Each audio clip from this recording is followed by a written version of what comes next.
E eu vou conversar sobre dúvidas de sexualidade com a psicóloga e sexóloga Carla Ceccarello. Por favor.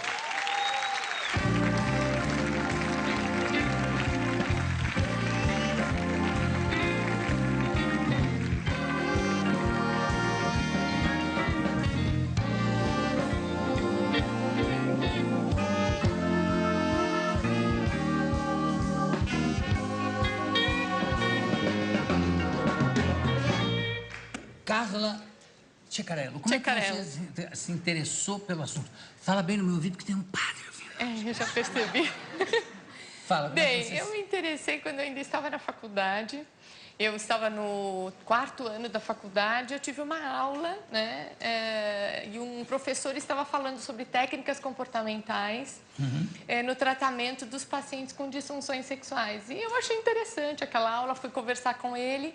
E ele, então, chegou para mim e falou, você gostaria de ir até uma clínica muito bem conceituada na época, que tratava dessas questões, para poder fazer um estágio? E eu fui, né? E de lá para cá, nunca mais eu parei de estudar a respeito do assunto. E lá fiquei. Eu sei que o Alex me disse que vocês se conhecem. Sim.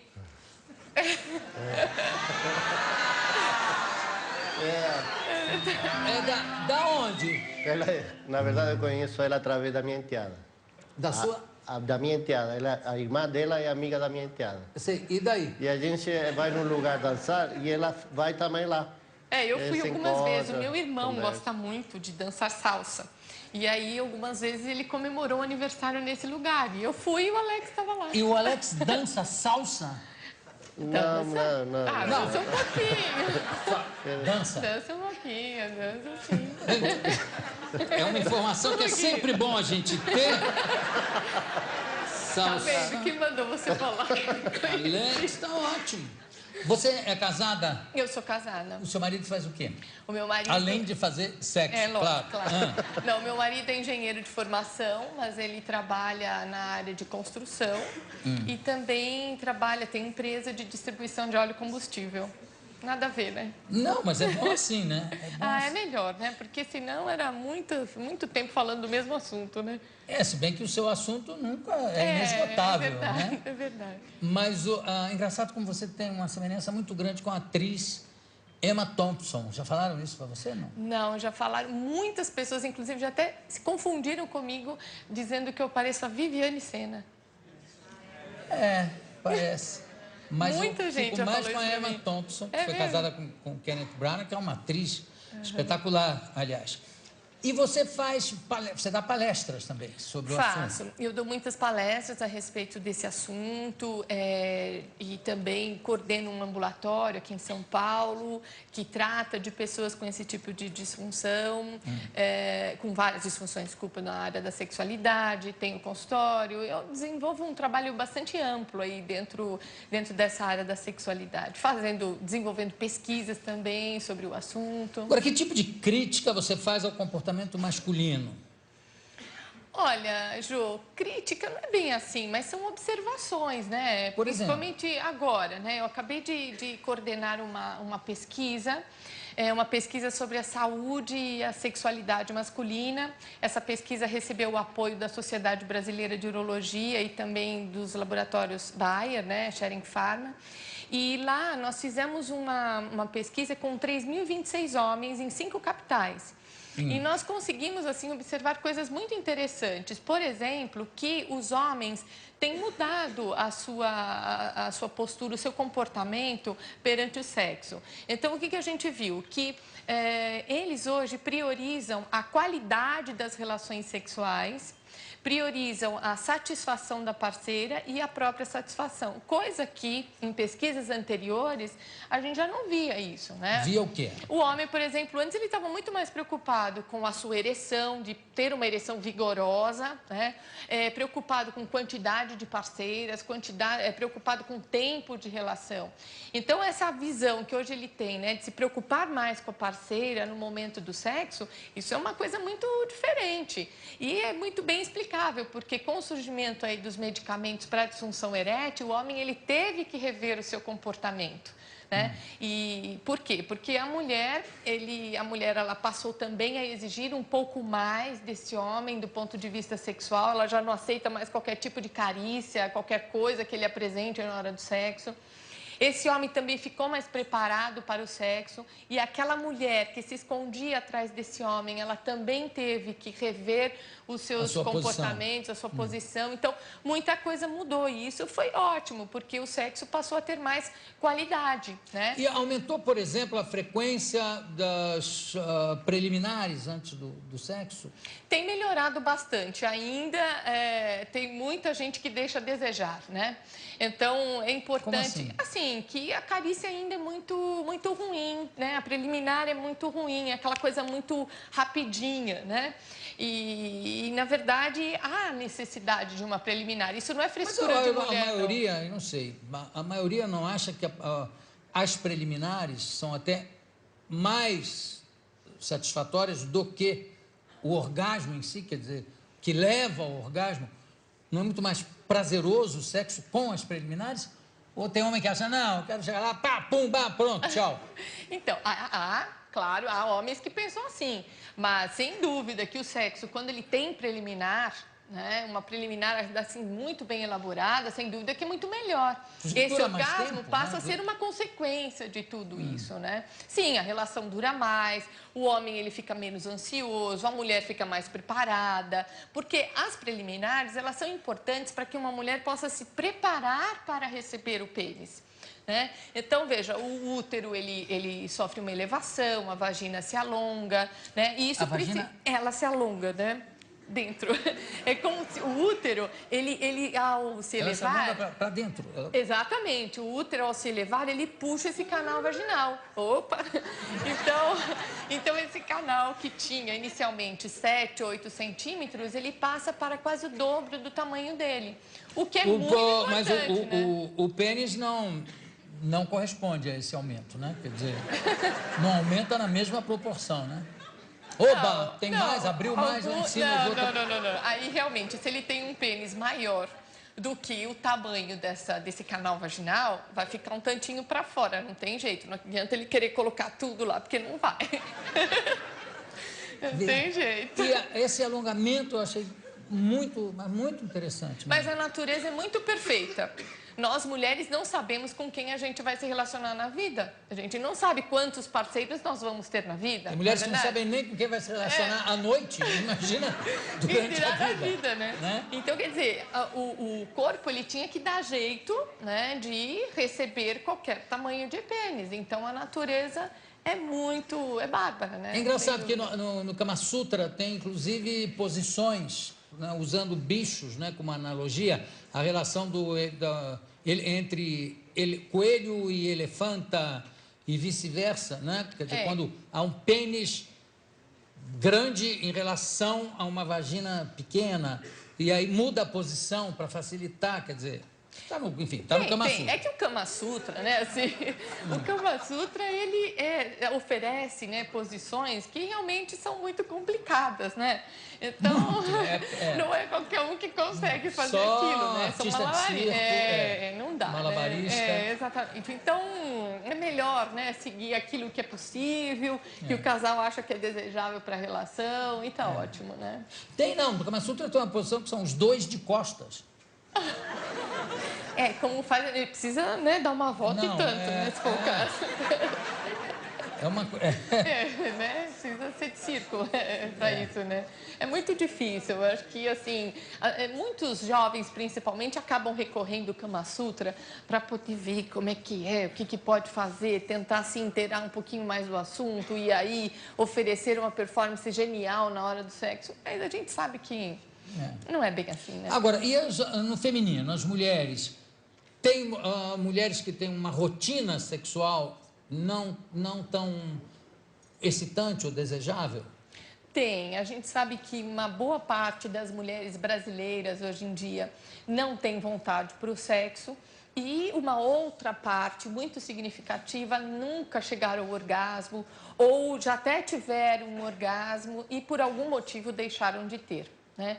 Então, infelizmente, nós temos muitas mulheres aí que estão infelizes com a sua vida sexual e que demoram muito para procurar ajuda. Acabam fingindo, né, nas relações sexuais, fingem orgasmo, estão daquela meia dúzia de gemidinho lá. Coisa que o homem não pode fingir, né? Homem não tem jeito, né? Se o homem fingir uma ereção, precisa ter...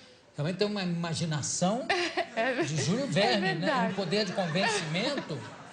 Né? É verdade, mas sabe que tem uma pesquisa que mostrou que os homens levam de 3 a 4 anos né, para procurar ajuda depois que ele tem, de fato, uma disfunção instalada.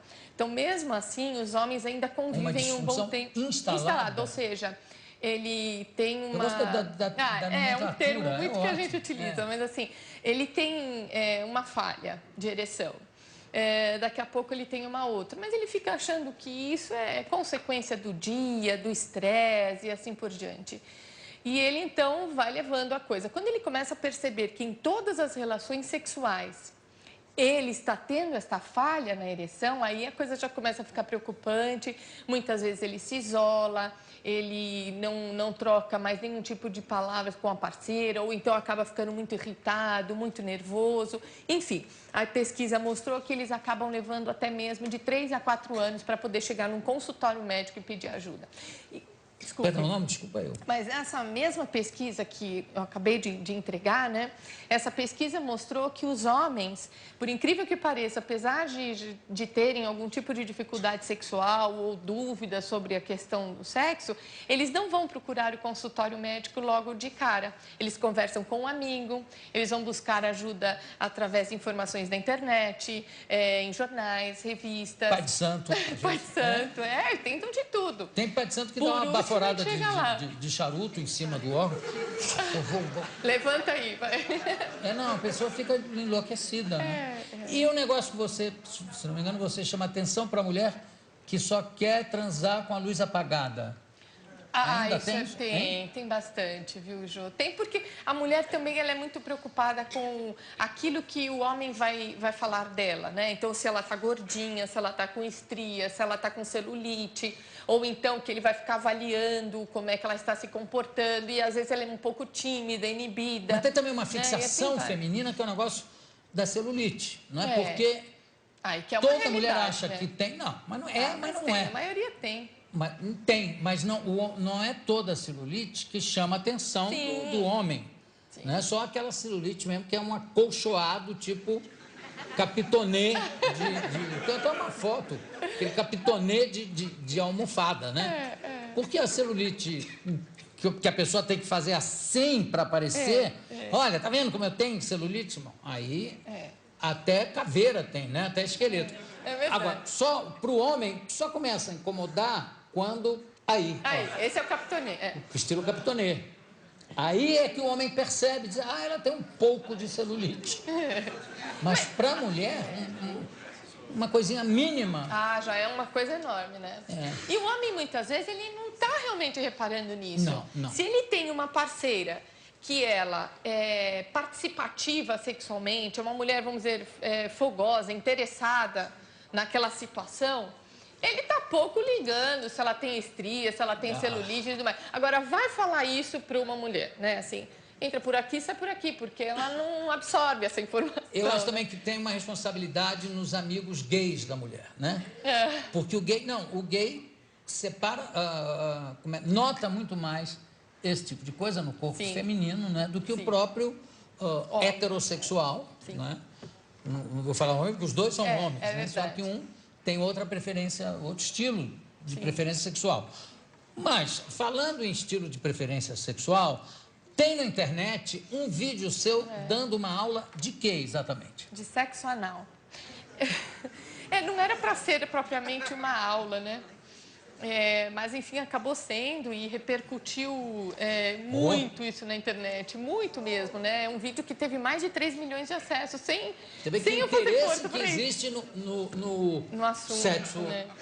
anal, né? Todo mundo quer saber como faz, não tem coragem de perguntar, e eu acho que, de uma certa maneira, o vídeo contribuiu para aqueles que têm muita vontade de fazer, aprenderem a fazer direitinho e com prevenção. Você pode dar uma pequena demonstração, não tão extensa quanto o vídeo, para a nossa plateia daqui, a plateia de casa, ou você ficaria muito acanhada? Não, posso fazer, Então, por favor. posso demonstrar, sim. Vamos a essa aula, por favor. É claro que eu não vou usar aquelas brincadeiras todas que eu acabei usando no vídeo, que aquele dia eu estava particularmente inspirada, né? E acabou, as palavras fluíam muito, assim, mas, enfim. O importante para o sexo anal, primeiro, né, é você usar preservativo. Nunca se deve fazer no sexo anal sem preservativo. Então, no caso dos homens, por quê? Porque senão, os restinhos de fezes, porque no ânus tem restinho de fezes, né? As fezes, o que vai acontecer? Entra lá na uretra, né, aquele buraquinho por onde sai o xixi, né, por onde sai o esperma, e entra ali. E ali pode provocar corrimentos, infecções, coceiras, mau cheiro, que não é nada positivo para a saúde do homem. No caso da mulher, precisa do preservativo por quê? Porque a mucosa anal é uma mucosa muito delicada e é uma mucosa que absorve muito facilmente qualquer tipo de vírus e bactérias. Então, você não pode pegar um pênis e colocar ali, né, sem nenhum tipo de proteção. Então, o preservativo sempre, não vem com essa história, ah, não pode, não, tem que ser e acabou, né?